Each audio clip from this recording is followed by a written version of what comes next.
Pancake and Power Slam. Turn it up, turn it up. It's the Pancake and Power Slam. Turn it up, turn it up. It's the Pancake and Power Slam Show. Turn it up, turn it up. It's the Pancake and Power Slam. Turn it up, turn it up. It's the Pancake and Power Slam. Turn it up, turn it up. It's the Pancake and Power Slam Show. Turn it up.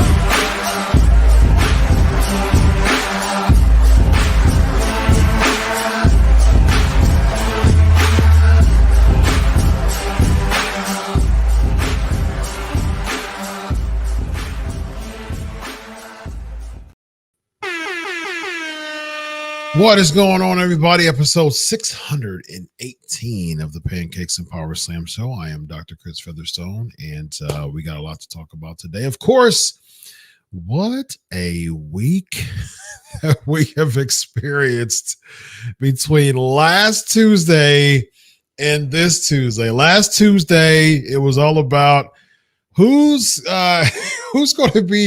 Cody Rhodes going to choose? Who's going to be his opponent? Since he won the Royal Rumble, who's going to be his choice? And to take an act or an expression from Stone Cold Steve Austin in between last Tuesday and this Tuesday, The Rock comes in on SmackDown and invades the space of Cody Rhodes, and the fans pop. And just like they popped when he came in San Diego just a month ago. And so they popped in San Diego. They popped last Friday on SmackDown, and then all of a sudden they were popping when he came out. They were popping when he was going against Roman Reigns face to face, and all of a sudden the internet marks come in. They raid the place like big old pregnant fat roaches, ladies and gentlemen. And because they invade the place, they're starting hashtags that casuals have no idea what they're talking about. And so what happens is they start to shroud the voice of the public, if you will, by what they want. And what did they want? They wanted Cody. That became a big trend of the weekend. But guess what else became a big trend of the weekend? We want Rocky. And guess what became the top merch seller? Rock's merch. So this has been really, really fun. And then on Raw, you be at a house show in Nashville. People are booing The Rock when they're talking about, when they're playing the clips again. People are booing when they're talking about The Rock. Showing up on Thursday on the kickoff press conference, booing. People are chanting, "We want Cody." When Seth is talking about Cody Rhodes, even with Cody Rhodes saying, "Trust me, it's okay." Woosah, take a deep breath. I know you're all butthurt and in an uproar because I didn't get my spot. But guess what? Here's my thing. I'm stepping away from what Cody would think and what I would think. Here's the thing. Guess what the main event of WrestleMania was last year? The main event of WrestleMania last year was Roman Reigns versus Cody Rhodes. So this isn't new. This is the second time in the row, potentially, that Cody Rhodes would have main evented against Roman Reigns, which I think is super funny because Roman Reigns main evented several WrestleManias, and the fans turned on him quick. Seth Rollins, before this sing-along gimmick came around, he was a babyface. People loved him. He was a workhorse champion. He was Intercontinental champion and having some really, really banger matches. Bray Wyatt comes in. He was an amazing, just thrilling character when he came in as a Fiend specifically. And the Fiend was so captivating to the people that they turned on Seth Rollins. Nothing that Seth Rollins did, but they're like, let's go ahead and ditch you. Someone else that we're more interested in is coming. It's like pro wrestling March have the worst case of ADD, like ADHD. ADD is not a thing no more, but ADHD. It's like when you think of just the kind of like the layman's explanation or the common man's explanation of what attention deficit hyperactive disorder is, there's I'm not going to go super clinician on you because there's a lot of different facets of ADHD, but imagine being at a dinner and with your spouse. You're having a conversation with your spouse, or just let's not even say that. Let's say, well, this can apply. This can apply. But let's say let's say the homies. You're at dinner with your homeboys, right? It's 5 of you, 5 homeboys, and you're having a great conversation, really into it. Y'all love college football. Y'all are having a conversation and just really, really like, I mean, y'all catching up. It's been a few months since I've really got to catch up, and y'all really having a great time talking together. And then it's your turn to talk. And then after like 30 seconds, you hear somebody say happy birthday over there at the other end of the restaurant. And someone's like really deeply having a conversation with you eye to eye. And then you're gone. Like you just go over to paying attention to the birthday stuff. And the person's like, are you with me? Oh, I'm sorry. And then all of a sudden they get even deeper with you because they feel like they can confide into you. It starts to go away from football to like, this is what's going on in my marriage. And all of a sudden you hear a crying baby on the right side, a little bit down the restaurant, and they're like in it. And then you veer off. And then the person's like, man, what's up? Are you with me or are you not? You know what I mean? And you're like, oh, I'm sorry. And then you see like a very attractive female down on the other end of the restaurant, and you just zone out.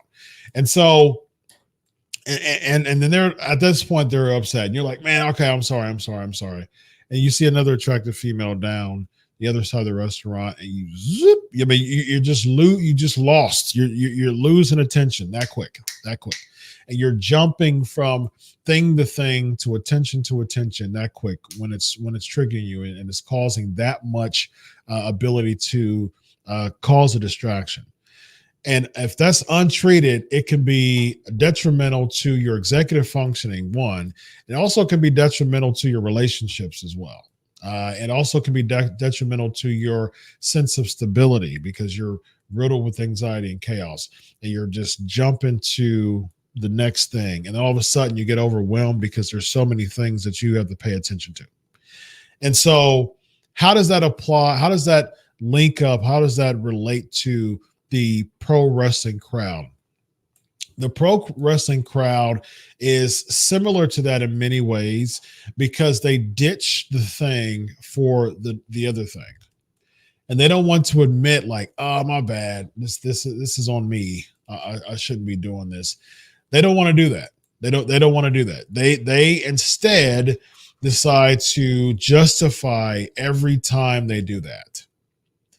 Seth, zoop, Bray, zoop. Like it's just, and now it's like, oh, The Rock is back. Zoop, Cody, zoop. And that's what it was. Kofi, Mustafa Ali, even before Kofi, he got injured. Mustafa Ali, zoop, Kofi, zoop, Seth, it's just, that is pro wrestling marks, the inner crowd, the bubble. That is that type of crowd in a nutshell. And the problem is, if you want to continue to not admit that there's a problem here, you're going to continue to distract, and you're going to continue to have very unstable and very unreliable relationships unless you admit like, okay, there's a problem here. Pro wrestling marks don't want to admit that there's a problem. So that's the reason why they're so toxic. That's the reason why the toxicity is feverish, because those type of people don't want to say, okay, I mean, and that happens all the time. All the time. They'll pick a flavor of the month, a flavor of the 6 months, and then they'll be like, okay, and then something else will be a little bit of interest, and then sheep. I mean, like, for instance, you don't hear LA Knight chants on the Raw, right? Like, LA Knight was the flavor of the month. He was the people's choice for a while. And that was one of those things. Like, he didn't do anything different. He was just the people's choice. LA Knight, LA Knight, LA Knight. Zip Cody. And so that is, I hope that explains from a clinical standpoint this bubble of pro wrestling fans who are just toxic within this bubble, to the point of damaging relationships with people, to the point of wanting injustice for not being heard, to the point of sending The Rock's daughter death threats through X. Now, if that isn't representative of the Mark bubble pro wrestling crowd, and you wonder why casual fans don't tune in, because they don't even know where to start. And then you have such the marks, the bubble being such an in crowd and having that type of syndrome of wanting to be that in crowd, feeling like they're the ones that have all the answers. They're the true ones who understand everything. They don't want any type of outsiders coming in because you just don't get it. You don't understand. You don't understand why Cody Rhodes should be the champion. You don't understand. We want Cody. You know what I mean? And so, like, people are just coming in and they're like, what are you talking about? What does we want Cody mean? What do you mean what do you mean you don't know what we're talking about? Are you serious? You know what I mean? Like, and it's just, it has become detrimental as a whole to the pro wrestling brand. Just the pro wrestling brand. The pro wrestling brand, they took, like, here's the thing. The fans took, back in the 80s, if you think about what brought us to the dance here when it came to pro wrestling, heels were the people getting the death threats, not babyface's daughters, because the fans didn't want the babyface to be in the spot. I mean, think about that for a second. Back in the day, babyfaces and heels were such a thing that heels drew so much heat. I've interviewed over 400 wrestlers and counting. I mean, more than that now, but over 400 wrestlers. I stopped counting years ago, and I was around that time. It was around that number. I've interviewed over 400 wrestlers, and across the board, the wrestlers will tell me that the art of kayfabe is the fact that it's starting to become more and more removed, especially with the advent of social media. It's ruined wrestling at large, because now you have the inmates running the asylum. Now you have the minority speaking as if they're the majority. And when the minority who are wrongfully speaking as the majority doesn't feel heard, they band together, they group together, and they're willing to do stuff that are menacing to get their point across. That's relative deprivation theory in a nutshell from a sociological standpoint. And so that's what we get nowadays when it comes to pro wrestling fans. Many pro wrestling fans within the bubble, again, those who, do their best to speed home to be sure that they're at 8:00 to watch Dynamite, or they ditch their relationship to be sure that they watch Raw, or they're the ones that swipe a credit card knowing that they can't pay it back just to be in the building to say whoa. Like, those are the people that I'm talking about here. Those are the ones that I'm talking about here.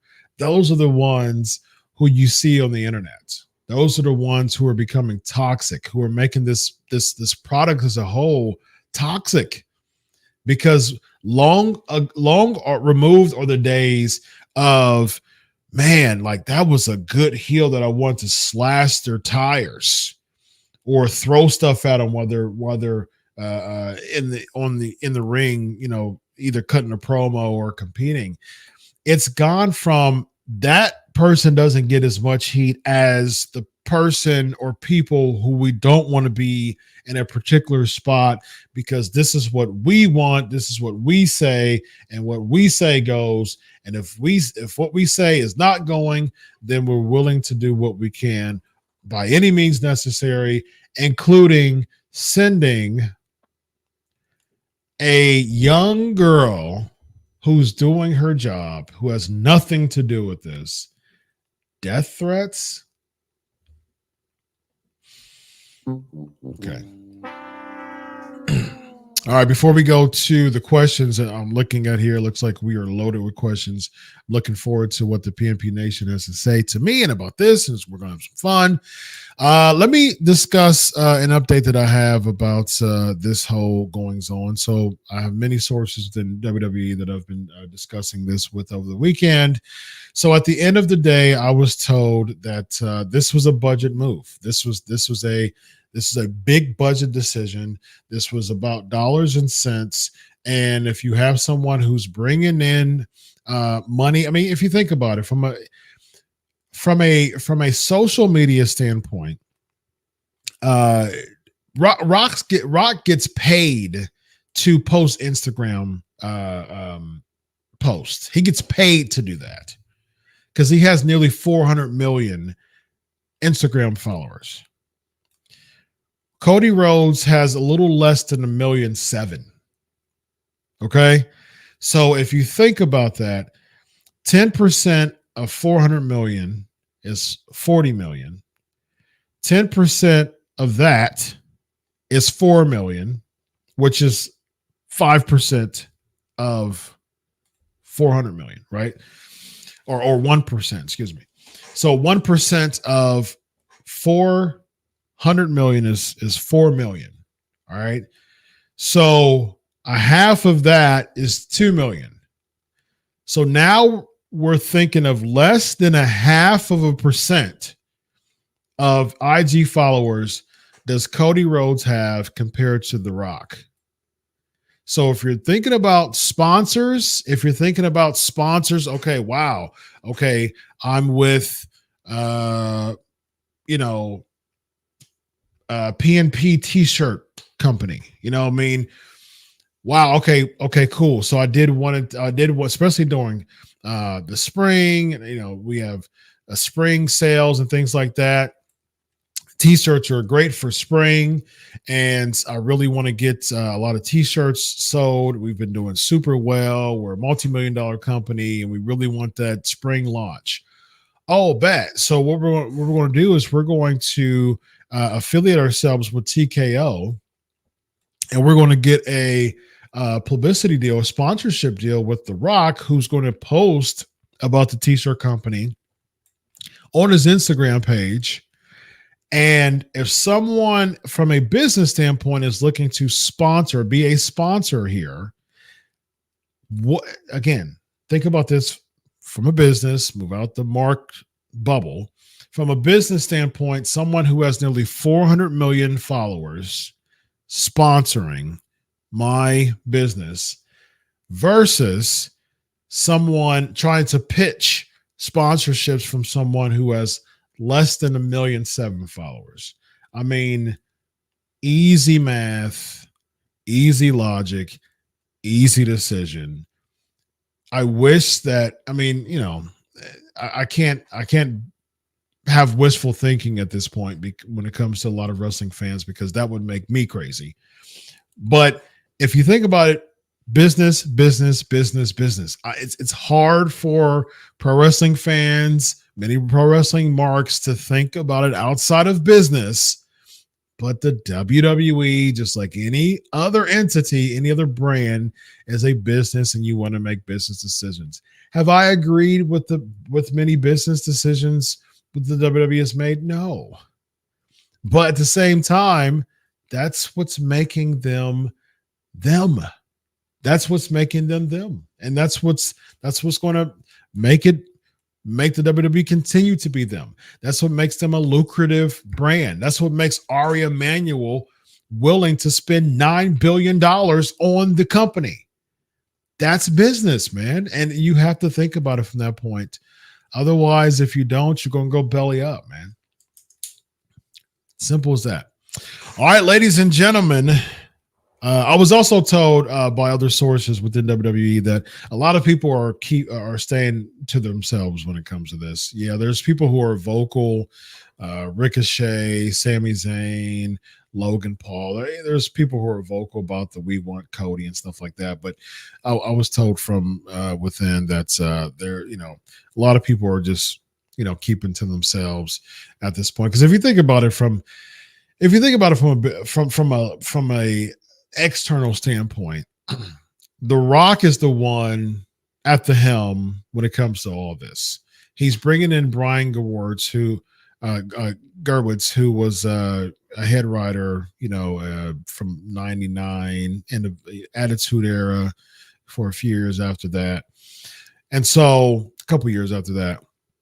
And so, if you think about it, why would I?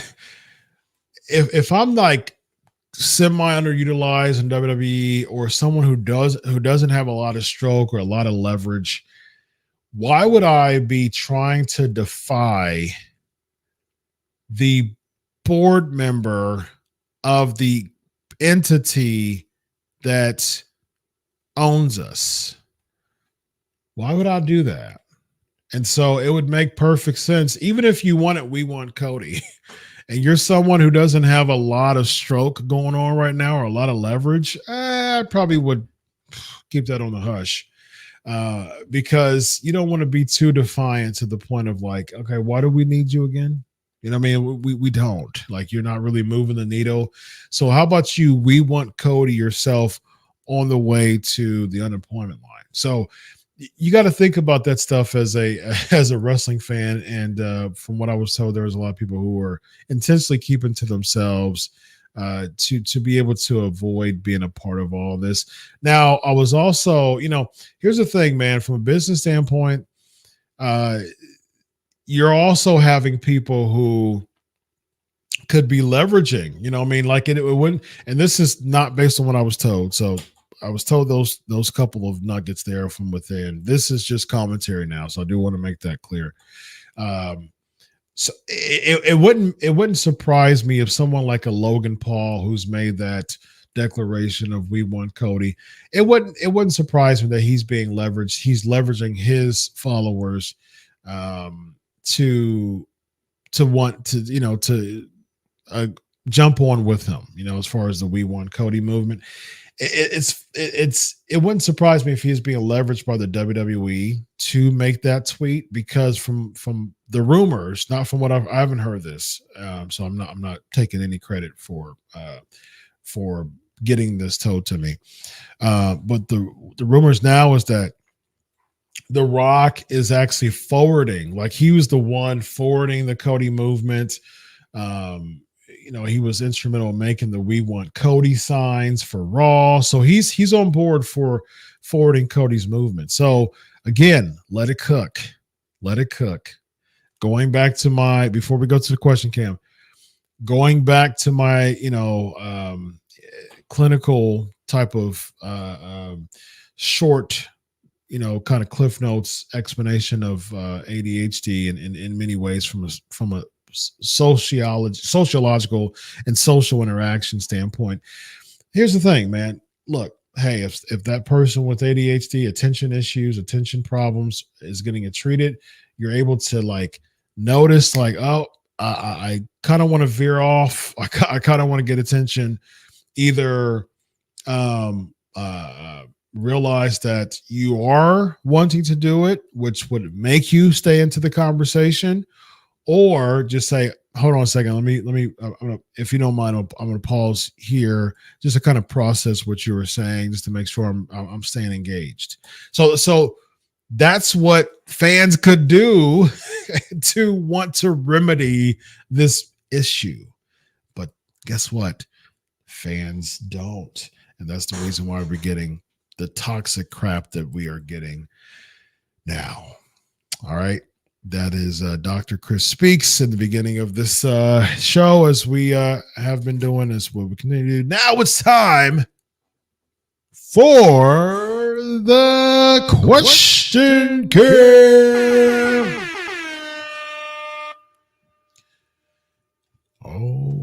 righty then. PNP Nation, let us go. Let's do this. We got after party is going to be fun too. We're going to do some NXT champions trivia. So we're going to do a trivia of NXT champions. All right, let's go through this. It's going to be fun. If you smell what the doc is cooking, I like that. It's very nice. Very nice. I loved your other video about this match. Very well spoken and zero lies detected. Thank you, my man. Thank you. I appreciate that very much. Rorito, King of Memorabilia. Do you believe what Lord Knights is saying? This is just my personal opinion. I could be completely wrong. All right. I am entitled to my opinion. I'm not calling John Laurinaitis a liar because I don't know. But it seems a little sketchy to me. Yeah, seems a little sketchy to me. I'm the victim. Seems a little sketchy to me. Yeah. Do you believe other victims will come out and ask for Vince to be charged criminally? You know, that's a good question. I do think that well, first of all, if there's NDAs,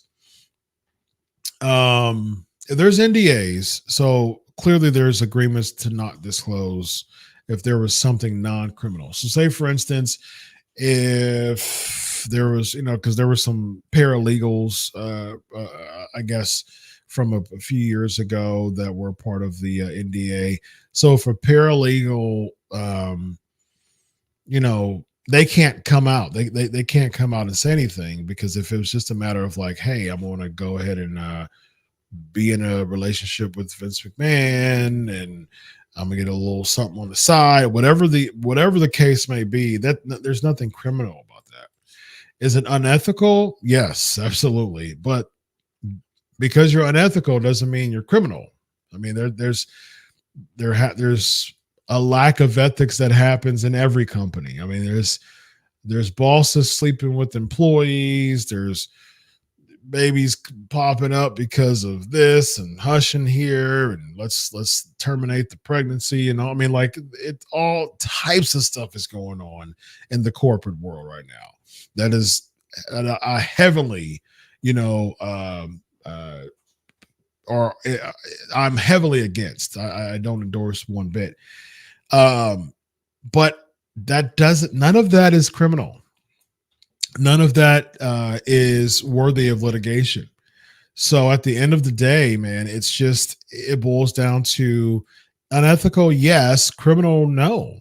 And no NDA can be breached if it's not criminal. If it's not from a standpoint that charges can be filed and a civil or criminal case can be filed, you can't breach it. You signed it, you can't breach it. And so, does Janelle Grant have $3 million to pay back because of a breach? No, I doubt that she does. And so you don't want to get to the point where you're making a case that you can't pay for if you were to have to pay the NDA back. And so that's one of the things that Janelle can use to her favor. Like, look, I'm not trying. Here's the thing. I signed an NDA. I didn't get my money. All right. If I'm lying about this, I would have to most likely pay punitive damages and things like that. And there would be a counterclaim of defamation and or slander and or libel, which is slander's vocal, libel's written. And so it could be a host of those things and anything in between. And so if I was an attorney of Janelle, I would say, look, that if you don't win this, you would have to pay that back, right? And you don't have it. So you better not be telling any lies. You better not be telling any lies. All right. So you don't want to do that. And so that can help her. That can help her tremendously. All right, let's run through these here. Do you believe this Cody angle reminds you of the Daniel Bryan movie? Not at all. I don't. Like the thing is about the Yes Movement and the Kofi Mania. You know, people are comparing this to the Yes Movement and Kofi Mania. I don't see the similarities in this. I don't. It wasn't like, you know, one of the things that I saw, like people, one of the things that I could understand of why people are saying what they're saying is because Batista came in and basically he won the Royal Rumble. It was supposed to be Batista versus Orton, I believe. That was the original scheduled match for that WrestleMania. Batista versus Orton. I mean, it was across the board. No one wanted to see that. I mean, Batista at the point, you know, he was gone for a long time, like 8 years or something like that. He was gone for a while. And so people didn't want to see, or before that, he was gone for a while before he came back then. And then, you know, people just didn't want to see Batista or end up becoming Blutista, end up becoming Bootista. People just didn't want to see him. You know, he didn't have, you know, Batista now has a huge, you know, movie appeal. He was still working his way up now. I mean, he's huge now as far as the box office is concerned. He's big money. But at the same time, it's like he was gone a while. It just felt like a return. It just didn't have that type of appeal at all. And no one wanted to see it. It wasn't an attraction. You know, Batista versus Randy Orton. Nah, it didn't have that appeal to it. And so Daniel Bryan, he was an underdog. You know, he played an underdog role. He looked like an underdog. He everything about Daniel Bryan was underdog. And so those were people, you know, the fans were like, man, we're boosting the underdog up. You know, with Kofi, it was just lightning in the bottle, man. It was just people were appreciative of Kofi's time that he's put in. There wasn't much of anybody at the time that really had. It wasn't Kofi versus anybody. It was just like, man, there's not really a lot of people going around now. Let's just go ahead and push this thing. I mean, let's go ahead and push this thing. Let's make Kofi the guy. And it worked because it was like a feel-good moment. It wasn't anybody. It wasn't like people being toxic and, you know, trying to take away someone else's spot. It was just people were really behind Kofi, and it was a groundswell, man. That's what happened. It becomes just this organic groundswell when it comes to these things, and it works for Daniel Bryan. It worked for Kofi. Cody does not look like an underdog whatsoever. I mean, he comes in a suit and looks like someone who is one of the heads of the table instead of the employees looking at him. He definitely doesn't look like someone who's lower on the pecking order. So he doesn't have that same vibe. And so I don't see this. I don't think it's similar. I just don't think it's similar. How would I defend Vince if I were his lawyer? That's a good question. That's a good question. Man, it's tough. It's tough. You can say, you know, there were screenshots, you know, but the screenshots doesn't validate. It doesn't verify. It doesn't prove that the act actually happened. You know, there's no video proof. There's no actual proof that the act actually happened. You know what I mean? Like, yes, like say for instance, if someone says, you know, go ahead, like for instance, Lindsay Shriver, the case with her and her husband, the Robert, I believe his name is Shriver, the former football player, you know, they were this white picket fence type of relationship. They fell out. I guess she's doing some things with someone, you know, in the islands. I think they would go to, I forgot what island they would go to, DR maybe, or Bahamas. I think Bahamas, one of those islands. And so she had a relationship with someone who worked there when they would go, to the island, to their house, and just a bunch of stuff. And there was some WhatsApp messages. One of them said kill him, and then they used that as a conspiracy charge and things like that. And so, yes, it can get you in some hot water, but at the same time, like, if someone sent, like, say for instance, if someone's like cyberbullying, it's hard to really prove someone's intentions, or it's hard, or plan of action. There's a difference between intention and plan of action. All right, or plan and action. Intention, it doesn't have much weight in the criminal or civil case as plan or action. If there's no proof of the action, what is said is just, that can be, okay, yeah, it was said, but hey, the lawyer can be like, well, he didn't do it. Yes, that was something that could have happened. That's something that he was intending to do, possibly, but unfortunately, there's the plaintiff cannot prove that it actually happened. Can't prove that the defecation happened. There's no video evidence there. You can't prove that the the trafficking happened. You can't prove that, because there's no evidence, there's no video evidence. It's just a matter of the prosecution being so convincing that the screenshots and other things are true.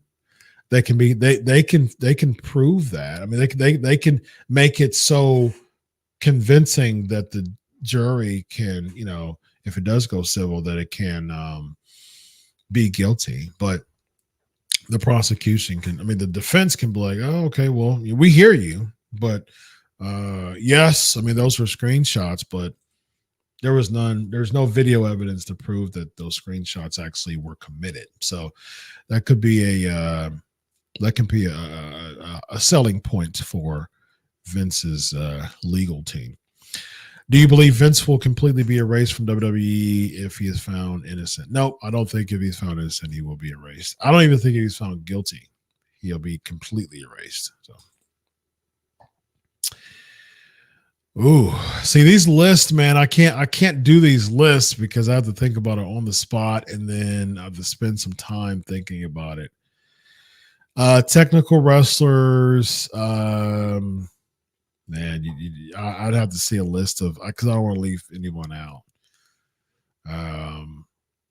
Jericho was an amazing technical wrestler. Bret Hart was a great technical wrestler. Yeah, but I'd have to go through just a list of technical wrestlers. So,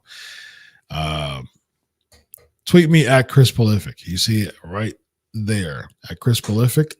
Tweet me there. Tweet me that, and I'll have to look at the list and respond to it. If I could manage 3 living and dead wrestlers, which one was I managing? Why? Man, there's another list. Manage? Oh, I'm bigger, as far as like presence, muscular than a lot of wrestlers that I wouldn't be able to manage them. A lot of people, when I interviewed Finn Balor and Ricochet, I was noticed me much bigger than they were, size wise. And so I wouldn't manage them. Scott Steiner, even when I interviewed him, I was bigger than he was, taller and bigger. See, I wouldn't manage any of them. Yeah, I wouldn't be a good manager because I look like a football player, like a tight end or a linebacker or something. So I just I wouldn't be a good manager because I would look like JBL to I mean, Baron Corbin was tall, but he was still thinner. JBL was, big dude. It was just like awkward, So I don't think I would manage. I would manage Andre the Giant because he was huge. He was huge. That's one.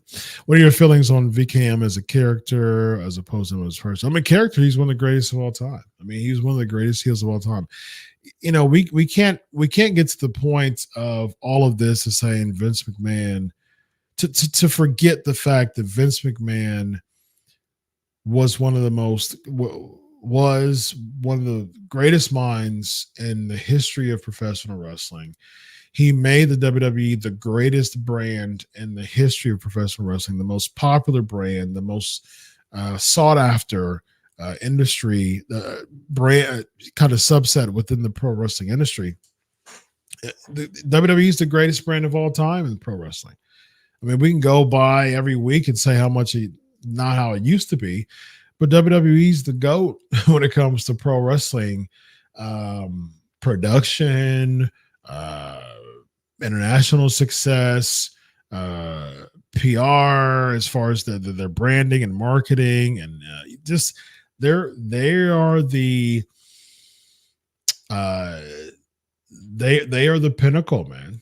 They're the pinnacle of all wrestling, and Vince McMahon is the mind behind that. So, we can never dispute that. Ooh, do I think Sable was pray for Brock from Vince? Oh my gosh. Deep.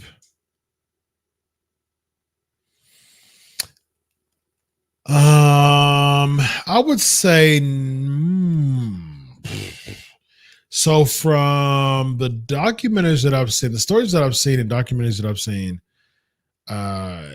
Sable and Mero were together. Sable and Brock were, they started to have feelings for each other. And then, Mero found that it was Brock, and then was like, oh, so that's what I've been told that's what, different documentaries say. So I wouldn't say that Sable was like handed over to Brock. I think that there were some genuine feelings there before they got in a relationship. Do I feel more divas will come out and try to attack Laurinaitis' credibility? I can see that.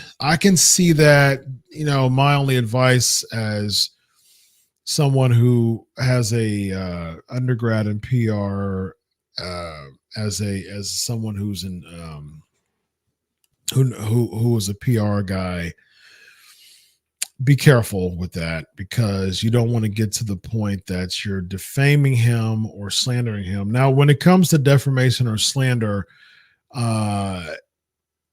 if it's false, then we got some problems. But if what they're saying is true, that really wouldn't hold much weight in the court of law as far as defamation or slander is concerned, if it's true. And it can be proven, if someone has text messages or had a hidden video or told a friend at the time to say, don't say anything, but now said, okay, you can say something. There's different things of why that can be proven true. But if it's not true, that would be a big issue. Or if someone's saying, yeah, because I think, I heard she said, so that, be careful with that. Do I think Mark Carrano and Laurinaitis treated female talent like junk when they were in WWE? I don't know that. Do I think that with the Laurinaitis stuff come up, I wouldn't be surprised. Let's say that. I've heard some stuff about Carrano too. I wouldn't be surprised with that too. Do I know? I don't know. I don't know. Who would you want to see Jay Cargill and Bianca go out the tag belts? I think that they should be in a, like I said last week, I think they should be in the 4-person match. I think it should be 4-team match. And if you want to do a gauntlet, why not? At this point, you're having all these teams. You're having all these teams on Raw and SmackDown, and the women's division is kind of ugh. And so, bring all the teams together. You're wanting spots anyway on the Mania card. Have a gauntlet, Just have a gauntlet across the board. You can have, you know, Katana Chance and Caden Carter, Natalia and Tegan Knox, Baszler and Stark, Piper and Green, Kabuki Warriors, and Bianca and Jade Cargill. You can have all those people, and there you go, man. Six team gauntlet, and have Jade and Bianca win. Fantasy booking news: you have Priest beat Rollins for the belt. Would you have Priest beat? Yeah, I think that Priest is going to cash in at WrestleMania. I think it's going to be. I think that Awesome Truth is going to beat Judgment Day at the beginning of WrestleMania night 1. I think night 1 main event is going to be Cody, Drew, Seth. I think Seth is going to win. I think Priest is going to cash it in and win the World Heavyweight Championship.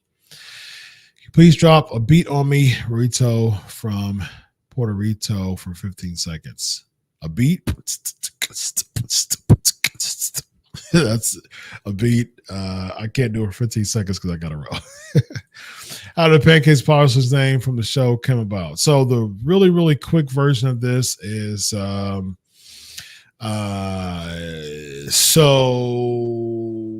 2012 is when PNP started. April of 2012. So we will be celebrating 14 years come April. In 2 months, it'll be 14 years that I've been doing this show.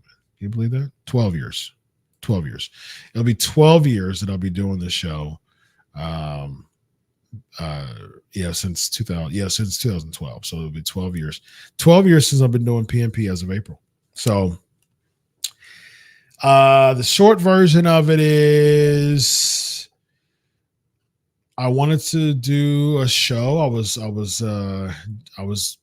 being a journalist. I was a journalist for a few years at the time, 2 or 3 years or so. As far as professional journalist, I was writing stuff before, but I was doing professional journalism for about 2 or 3 years at the time. And I'm always a person of, if I see something that's got some momentum going, I want to be like ahead of the curve. That's why I really should get into stocks, really, but I just don't. I've spent some time studying about them. I want to start doing that more, but that type of mentality will make you very rich with stocks. But I've been that guy for a while. My daughter just want to get ahead of the curve. And so I saw like the podcast industry starting to boom a little bit, like starting to not really boom, but get some type of notoriety. And so I was like, okay, that would be cool to jump into that. So for years, it was a podcast. Definitely didn't have this type of setup. Honestly, man, I was like, okay, so based on my schedule at the time, I had mornings available. I worked in the evenings, and so I had mornings available. And so I wanted to have the Tuesday after WrestleMania in 2012. I wanted to have a 9 o'clock show, and I ended up having a 9 o'clock show. So it was a morning show for like 1 week.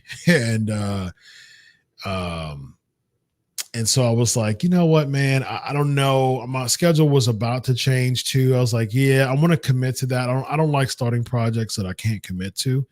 And so I was like, I don't want to be that guy of gets kind of lost in the shuffle. Oh, let's try a podcast and just kind of go away. I'm like, no, I'm gonna stick with this thing. And so me and a good buddy of mine, Ryan, I met him. I was like, all right, come on, I want to do this. Let's do this. We actually met at Starbucks. We were coming up with names. Pancakes and Powerslams was the name that we agreed upon. And because I kind of set the parameter of what I wanted the names to be. I wanted to have a morning type of feel to the name and also a wrestling move. So there was sunrise and suplexes. Like there was a couple of things that we came up with based on the parameters that I gave, and Pancakes and Powerslams came to be. And so we had a 9:00 show, and then we had an 11:00 show, and the numbers the next week at the 11:00 show was much higher than the 9:00 show. And I was like, you know what? It's cool. Let's just have 11:00. And so it was 11:00 for 10 plus years. And now it's 11:40 because PNP became so popular that I end up getting paid to do the first segment of PNP.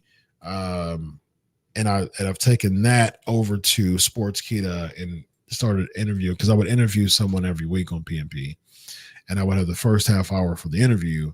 And so I took that chunk, brought that over to Sportskeeda, which became Unscripted. I came up with that name too. That's where Unscripted came from. The first half hour PNP went over to Sportskeeda. Unscripted was born, and then people, their crowd wasn't really into as much weekly interviews from different people. Their crowd is more like current news and stuff like that. And I'm cool with that because it made my job a lot easier. It was super difficult. It became super tedious to get a new person every week, along with my crazy schedule. And so, now it's just Bill Atta and I, and our numbers are actually grown exponentially. It's very consistent, and that's where Unscripted is now. We got some newbies on the building. Hashtag AskDoc, man. If you're new, say what's up. I agree with a lot of these. I'm tired of Cody. What's up with these fans? I can't take these fans. Yeah, I agree. If you can create a wrestling character for yourself, what would you name it? What would you name your finisher? So Axeman was a thing that I wanted to be for a while, because that was just a character on one of the wrestling things. And I forgot the final I forgot what the finisher was called.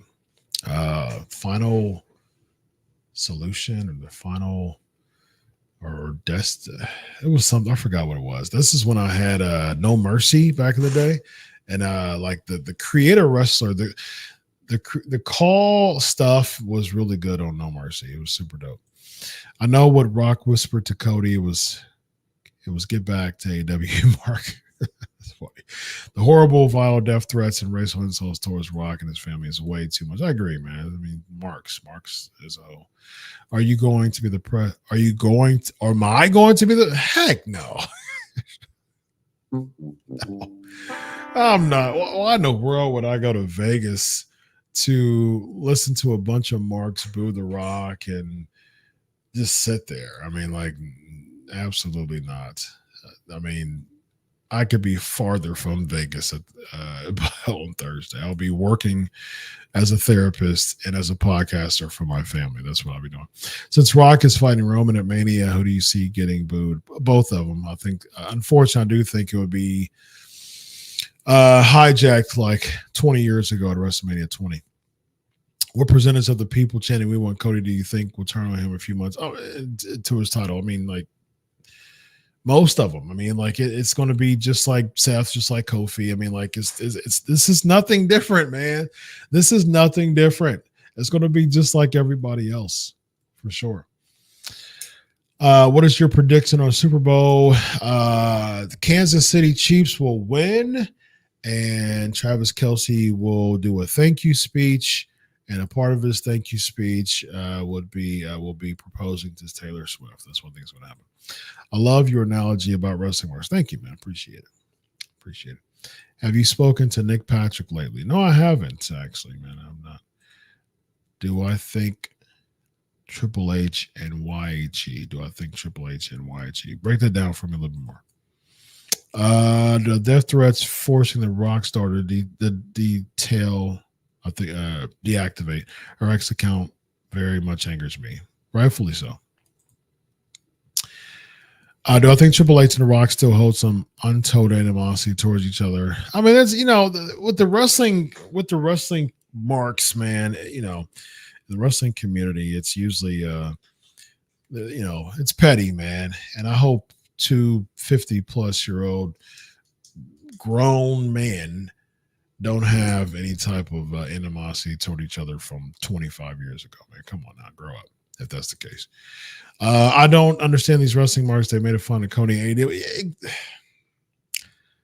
They were tired of his gimmick, and now they believe he needs to be champ. Mind you, Aaron, the same Cody gimmick, the same types of suits, the same promos, the same entrance music.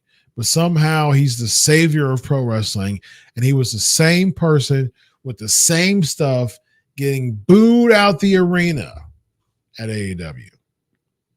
And that's something. These marks are the same ones that argue about how ratings but don't want Rock versus Roman. Exactly. If you could book a fatal four-way WrestleMania 40, being any wrestler you could bring back from the time, I don't know, who would you book in this once-in-a-lifetime opportunity? Fatal four-way? I guess dead or alive, it would be Hogan, Rock, Austin, Undertaker. I guess popularity-wise in WWE, those are the first four I thought of. If you ask me again, it could be a different four, but those are the first four I thought of when you asked me that question. WWE is now talk of the town. They're being talked about in sports. Yep. Now exactly what they want heading into Mania.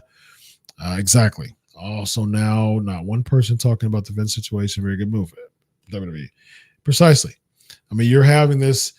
We want Cody. We want Rock. And if you're thinking about it, Rock being a board member of TKO, wanting every possible stench of Vince McMahon to go away from affiliation with WWE. If I were The Rock, I would be pushing, which was reported, I would be pushing we want Cody signs, because now the fans are like, we want Cody. And by the way, you're having allegations of the chairman, the former chairman and mastermind behind what we see today in WWE as far as the international popularity. He just have allegations of sex trafficking a former employee and all types of stuff, defecating and just totally demoralizing her, allegedly. And so, yeah, if I was The Rock, I would say, yeah. I mean, are we out of those Cody signs? Yeah, we need to start producing more. Like, I mean, that's what I would do as a board member. If you got, again, above and outside the bubble, you got to think about that stuff. Favorite pancake style and flavor? I love blueberry pancakes, y'all. Blueberry pancakes, crispy on the edge. Oh my gosh. The side of whipped cream too.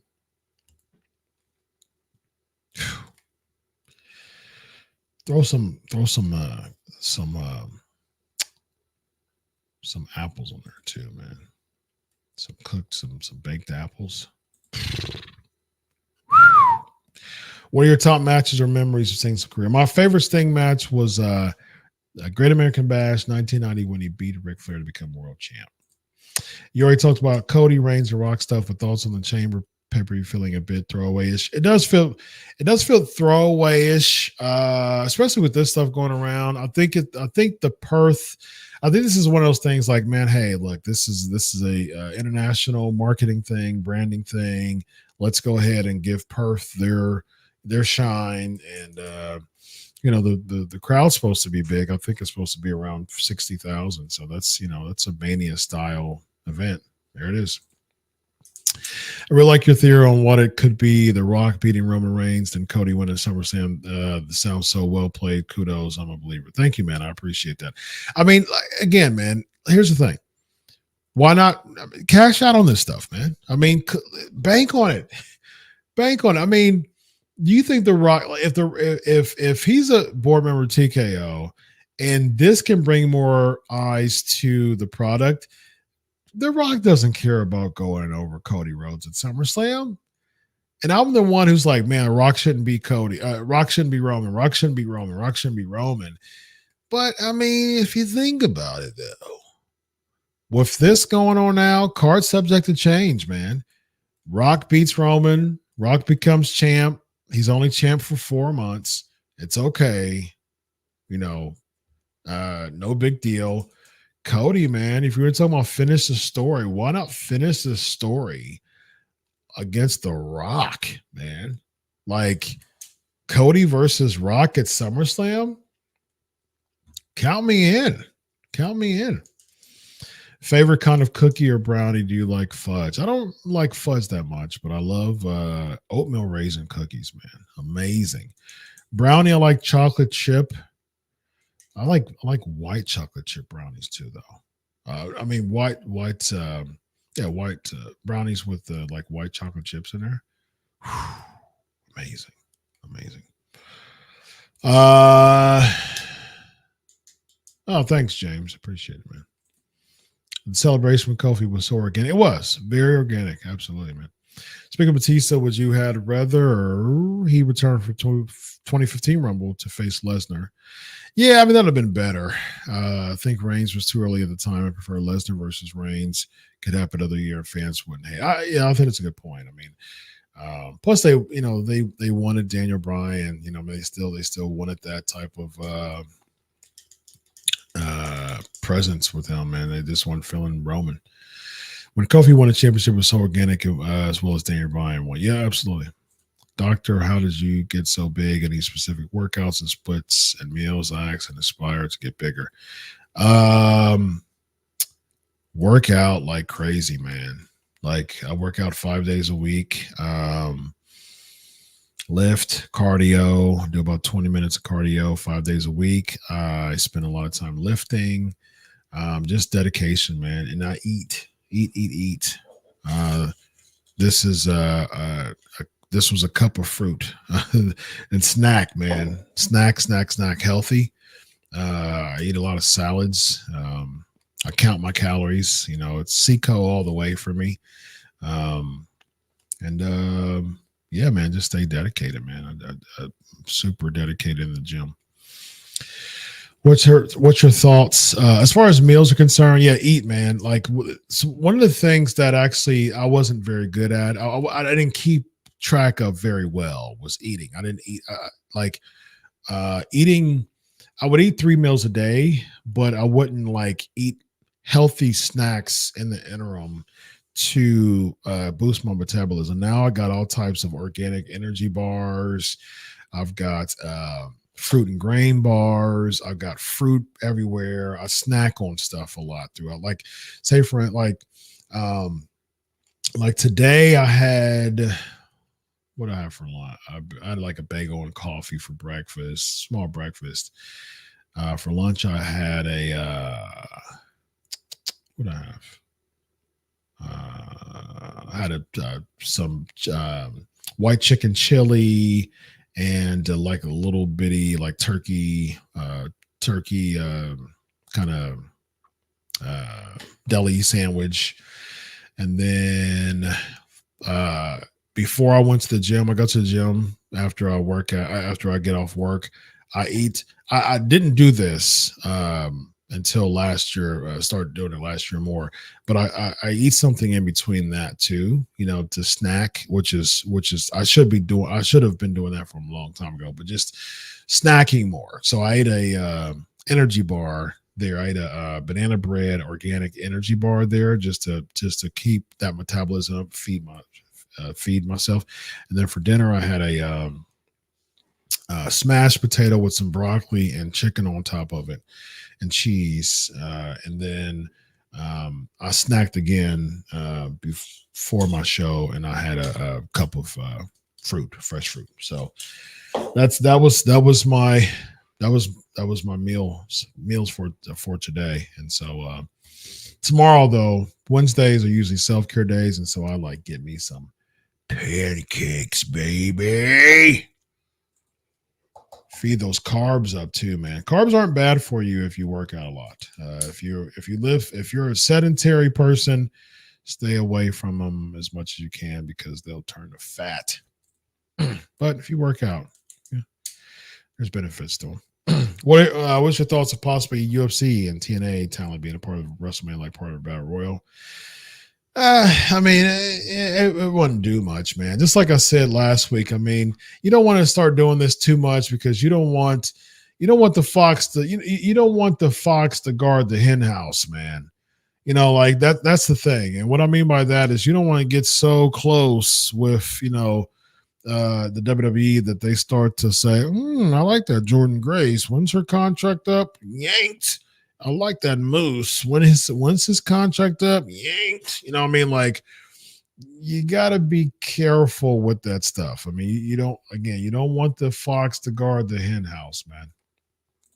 See the lows here. Was your thoughts on the rise of lovely men with modern dating? And how can men thrive in the dating market? And how can we survive modern dating? I love that question. I don't have the time for that. Oh, man, I love that question, Zubair. Take care of your stuff. Don't ever feel like, this goes to women too. Don't ever feel like you need a man or need a woman. You need Jesus. And I said it because it's my show. You need Jesus. And work on your self-confidence, get yourself together. Don't ever feel like you're missing something and you need someone to make you whole. I do couples therapy. That's one of my biggest passions in my therapy. I do individual therapy all the time, but I do couples therapy all the time. I always tell people always stop people when they say, it's 50-50. No. Relationships are not 50-50. Relationships are 100-100. And until you get there, you won't be thriving in your relationship because you're going to expect someone to make you whole. Bring your contribution. If you're the breadwinner, if you're the person who's supposed to be taking out the trash or doing this, do it as if you love your spouse. I mean, don't make it seem like a chore. And that would be a thriving. That's the road to a thriving marriage and really great communication as well. And really speaking life into each other, like sweating each other, like talking positive about each other like crazy. You know what I mean? Like there's just so much I can go into that. Like I've actually started thinking about starting a relationship podcast, but that's a great question to go deep into.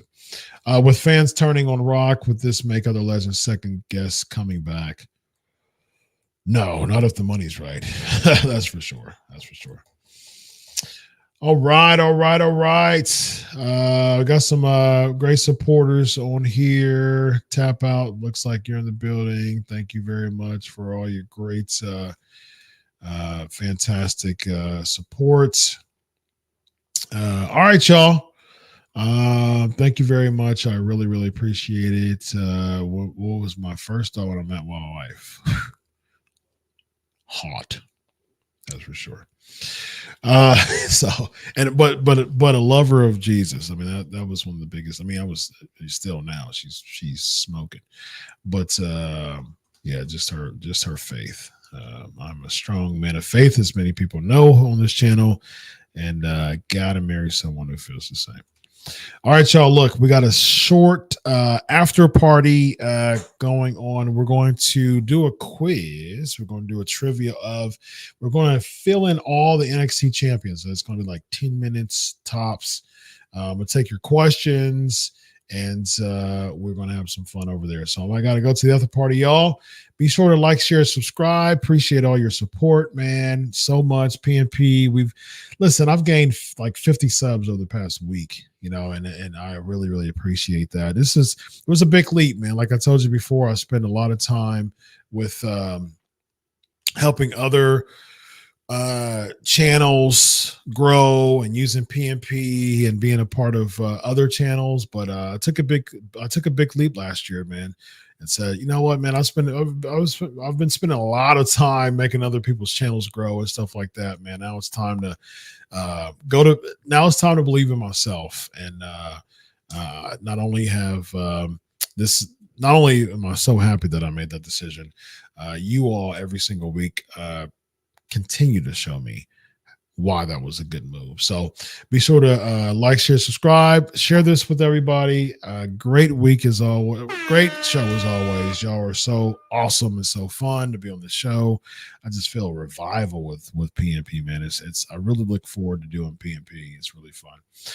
Listen, until next week, enjoy your Ricky Wrestling. God bless. I'll do it for you. We're heading over to the after party. We're going to have some fun over there as always. Have a good week. God bless. And guess what? I'll do it for you. Have a good way, everybody. Have a good week, everybody. So long.